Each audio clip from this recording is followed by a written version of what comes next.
ये जो देश देख रहे हैं मैक्सिको, यहाँ पर अब अमेरिका ने ऐसा कौन सा खेल कर दिया है जो माना जा रहा है कि चाइना के एक सपने को तोड़ रहा है। मैक्सिको में अभी बहुत बड़ी हलचल मची है। इसका असर भारत पर क्या पड़ने वाला है और डोनाल्ड ट्रंप क्या चाइना के लिए पूरी बिसात बिछा रख रहे हैं।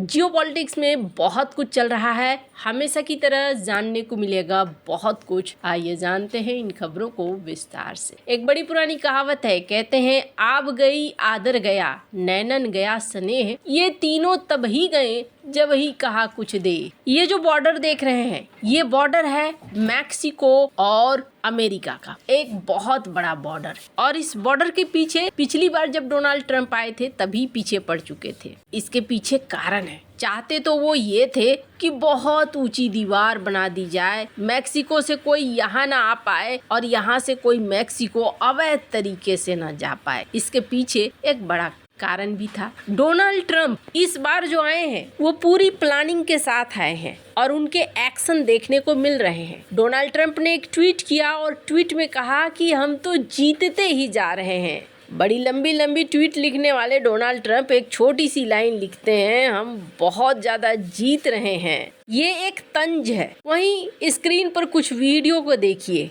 ये हालात हैं, ये मैक्सिको के अंदर इस वक्त हालात चल रहे हैं। आखिरकार चाइना को क्या ये एक संदेश देना चाहते हैं? इतिहास न घूमता है और इतिहास घूमा। चाइना जो एक समय दबा कुचला देश हुआ करता था और इस दबे कुचले देश में हर कोई अपनी मनमानी करता था। ये इतिहास की एक बहुत बड़ी सच्चाई है। जब ब्रिटिश काल था उस समय भारत समेत कई देशों में अफीम की खेती होती थी और चाइना से चाय खरीदा करता था ब्रिटिश एम्पायर। चाय इन्हें बड़ा अच्छा लगता था। भारत और चाइना दोनों के चाय इस्तेमाल किए जाते थे, लेकिन बदले में ब्रिटिश एम्पायर और फ्रेंच एम्पायर ये चाहते थे कि कुछ ऐसा बेचें जो हमें मुनाफा भी दे दे और उन लोगों को हमेशा ऐसा कमजोर बनाकर रखे कि वो हमेशा हमारी बात मानने के लिए मजबूर रहे। तो क्या बिकने लगा? बिकने लगा अफीम। ये जो देख रहे हैं ब्लैक एंड व्हाइट तस्वीर, ये तस्वीर उस समय ब्रिटिश काल में इस तरीके से गोदाम बनाए जाते थे जहां अफीम रखे जाते थे और ये अफीम चाइना में पहुंचते थे। चाइना के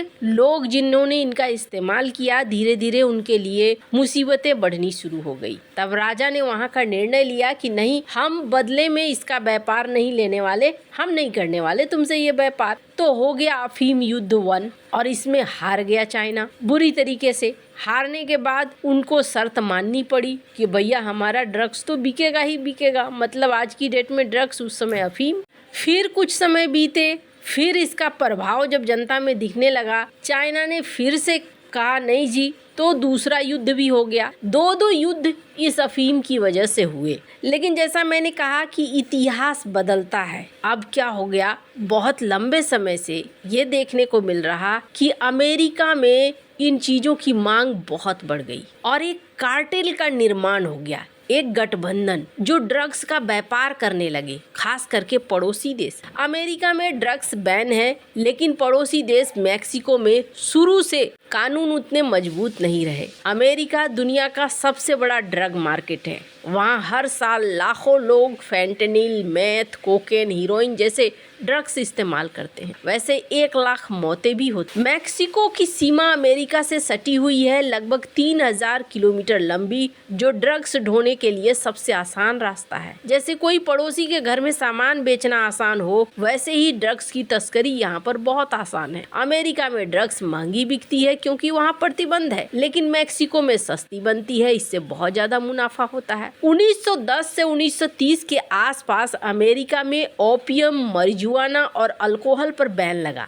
मैक्सिको में ये चीजें कानूनी या कम सख्त थी, तो मैक्सिकन लोग अमेरिका में तस्करी करने लगे। फिर 19वीं से 20वीं सदी आया, जिसमें कहा जाता है चाइना के इमिग्रेशन का भी रोल रहा। चीनी लोग अमेरिका में मैक्सिको आए, अमेरिका से मैक्सिको आए, क्योंकि अमेरिका में चीनी इमिग्रेशन रोक दिया गया था। चीनी लोग ओपियम, पॉपी से बनने वाले ड्रग्स की खेती और तस्करी में माहिर थे। उन्होंने मैक्सिको में पॉपी की खेती शुरू कर दी और अमेरिका में तस्करी के रूट बनाए। आज भी कहा जाता है कि कई कार्टेल वाले इलाके वही हैं जहां चीनी बसे थे कभी। 1960 से 1980 का दौर, अमेरिका में मैरिजुआना और कोकेन की डिमांड बढ़ गई। मैक्सिको में गरीब किसान फिर यही उगाने लगे और फिर बन गया बड़ा बड़ा कार्टेल, ऐसे गठबंधन जो अच्छा मुनाफा कमा रहे थे और लोग उससे जुड़ते भी चले गए। अब ऐसे समझिए कि ये जो कार्टेल थे ना, इनका जो बड़ा बड़ा नेता होता था उनके नाम के आगे लगाया जाता था अल।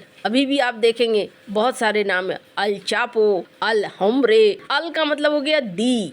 ये लोग बहुत ताकतवर बनते चले गए। इसी में से एक नाम था अल मेंचो और वो जैलिस्को न्यू जनरेशन कार्टेल का बॉस था। ये कार्टेल अमेरिका में फेंटेनिल, कोकेन, मेथ जैसी खतरनाक ड्रग्स भेजता था, जिससे अमेरिका में हर साल लाखों लोग मर जाते थे। अमेरिका ने उसके सिर पर $15 मिलियन का इनाम रखा था। 60 साल का बंदा था, पहले पुलिस में था लेकिन बाद में क्राइम का बड़ा राजा बन गया, सालों से छिपा रहा। अब अमेरिका में ट्रम्प सरकार ने सोचा कि ये ड्रग्स समस्या बहुत बड़ी है, इसे रोकना जरूरी है, इसलिए इन्होंने एक नया ग्रुप बना लिया, joint inter agency task force counter cartel. ये ग्रुप पिछले महीने में शुरू हुआ है। इसमें अमेरिकी मिलिट्री सेना लीड करती है, लेकिन DEA और FBI जैसी एजेंसियां कथित तौर पर शामिल हैं। इसका काम क्या है? अमेरिका मैक्सिको बॉर्डर के दोनों तरफ ड्रग्स कार्टेल के लोगों का पूरा नेटवर्क मैप करना, उन्हें पहचानना, उनकी कमजोरियों को ढूंढना, उन्हें तोड़ना। अमेरिकी ब्रिगेडियर जनरल मोरिजिमो कोलेब्रेसेस ने कहा था कि कार्टेल अलकायदा या ISIS की तरह काम नहीं करती है, इसलिए पूरा सिस्टम समझना जरूरी है। अब इस ग्रुप ने बड़ी मदद की मैक्सिको को और मैक्सिको के ऊपर दबाव बनाया गया, इंटेलिजेंस की जानकारियां शेयर की गई और इस शख्स को आखिरकार एक ऑपरेशन के दौरान मार दिया गया। लेकिन मौत के बाद कार्टेल के लोग गुस्से में आ गए। बदला लेने के लिए देश के कई हिस्सों में हिंसा फैला दी गई, हाईवे ब्लॉक कर दिए गए, कारें, बसें, बिजनेस जला दिए गए। कई शहरों में आग लगी है, कई शहरों में गन फाइट्स हो रहे हैं, 6 से 7 राज्यों में असर पड़ा है, पर्यटक फंस गए हैं, एयरपोर्ट पर फ्लाइट्स रुकी हुई है। कई देशों ने अपने अपने लोगों के लिए एडवाइजरी जारी की है कि आप संपर्क साध सकते हैं। और ये चाइना के लिए चीन की तरफ से कोई ऑफिशियल कमेंट नहीं आया है अल मेंचो के मरने पर, और एम्बेसी ने भी अपने नागरिकों को सुरक्षित निकालने की बात कही है। चीन हमेशा कहता है कि वो ड्रग्स के खिलाफ है, लेकिन US का कहना है कि चीन की जिम्मेदारी भी है और चीन की जिम्मेदारी को निभाना पड़ेगा। खैर, अब प्रत्यक्ष बोले अप्रत्यक्ष बोले तो किसी के पैसे पर चोट तो जरूर पड़ रही है। वैसे ट्रम्प वेनेजुएला के बाद लैटिन अमेरिकी देशों में खास करके अपने अड़ोस पड़ोस में बहुत ज्यादा एक्शन वाले मूड में दिख रहे हैं। आपको क्या लगता है? इन सब मामले में आपकी क्या राय है? कमेंट कर जरूर बताएं। जल्द मिलते हैं अगले वीडियो में नई खबर के साथ।